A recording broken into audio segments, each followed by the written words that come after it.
Thank you very much. Okay, I will continue directly. So as I said, we are coming from a project called Homopoly from 2016 to 2019, a European Erasmus Plus project.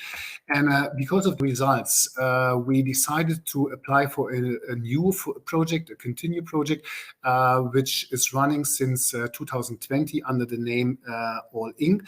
The reason is, or I also have to say that we are working with tandem organizations per country, 8 countries altogether, and always with an institution of higher education and a secondary school. This is really an advantage and works very well. The countries in Homopoly were Belgium, Germany, Hungary, Poland, Spain, the Netherlands, Turkey, and the United Kingdom. The project was really successful, and after the project, we looked into our institutions in university colleges, universities, and secondary schools and asked our students what is still missing. And based on the results, we decided to continue with this new project, All Inc., and we are working again with 8 countries. Here you see all of them, and we work again with institutions of higher education and secondary schools. In my case, this is the University of Leuven, the biggest university in Flanders in Belgium, and on the other side, the St. Paulus Institute, which is one of the secondary schools. So 16 partner institutions altogether. This project is running from 2020 to August 2023, and we get a budget of nearly 450,000 euros from the European Commission for that. And as you can see here, and as I mentioned before, Belgium, Germany, Spain, Greece, Hungary, the Netherlands, Poland, and the United Kingdom are a member of this European project. We are working with 4 different target groups and try also to produce material where institutions can work with. And these target groups are pupils in secondary education, then of course secondary school teachers.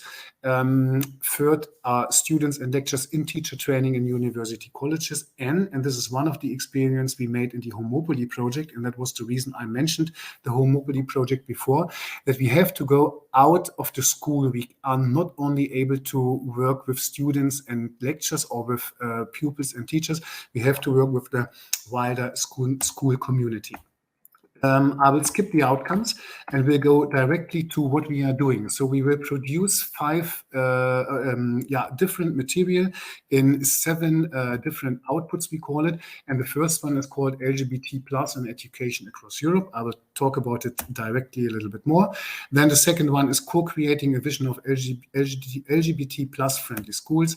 The third one we just started with are tools for schools, so where we are going to develop didactical material for secondary schools and for teacher training institutions.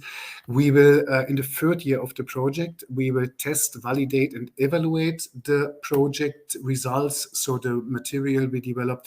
Based on that, we will give some policy recommendations with output 5. And finally, we have output 6, where we have the human library, where all of our target groups can deliver stories, can come up with personal experiences when it comes to coming out of the closet or other things. So this is the human library, which will be available on our All Inc. Hub on our website, which is available, and I will mention the website a little bit later. For now, we finished or nearly finished output 1 and we finished output 2, and I would like to give some more information about these 2 outputs. And let me start with the LGBT plus and education across Europe, which is almost done. Then continue with the co-creating a vision of LGBT friendly schools, which is done.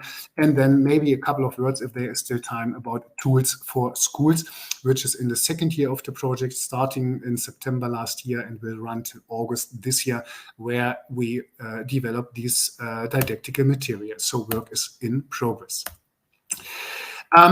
This is a 3-year project, and of course not everything is realized yet, and because of what you can see here, only output 2 and output 3 are realized or nearly realized. I will give some more information only about these 2 outputs. Output 1, towards inclusion, LGBT plus in education across Europe, is coordinated by my institution, so the University of Leuven. All partner institutions are working on this output.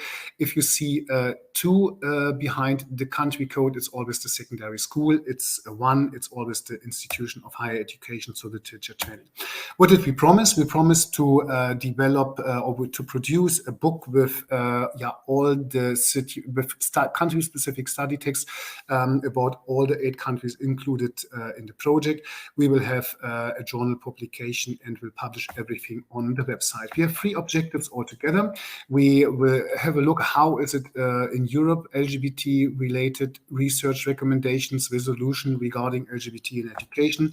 The second one are the country-specific study text, and we are really proud of that. We have an empirical analysis where we asked our target groups, which means students, lecturers, pupils, teachers, and also the wider school community.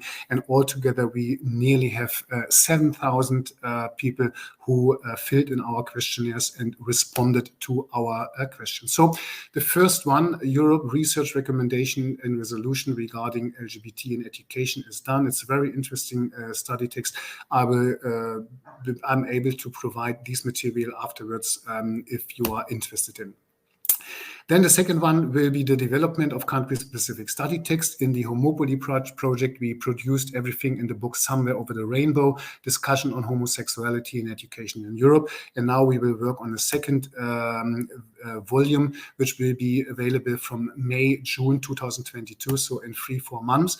And it includes, of course, the situation in the participating countries, like in Belgium, in Germany, in Spain, in Greece, in Hungary, in the Netherlands, in Poland, and in the United Kingdom. And of course, also the comparative study between these different 8 countries. Well, when it comes to the study, we promised to the European Commission that we will ask at least 300 secondary school pupils per country, 50 teachers, 150 trainee teachers per country, and also plus minus 20 lectures in higher education. And we, our goal is realized. So we have nearly 3,000 pupils, more than 500 teachers, more than 1,000 students, more than 200 lectures, and the community and parents, we have 1,500 nearly. I will not go through these slides because of the time, but we have the first results. We are working now, we are finalizing actually the comparative analysis, and we have questions like at what age should children start to learn about sexual, different sexual orientations and gender identities. Schools should ask permission before discussing sexuality types at schools, and so on and so on. If you are interested in the results, I will provide this information later, or can provide this information later.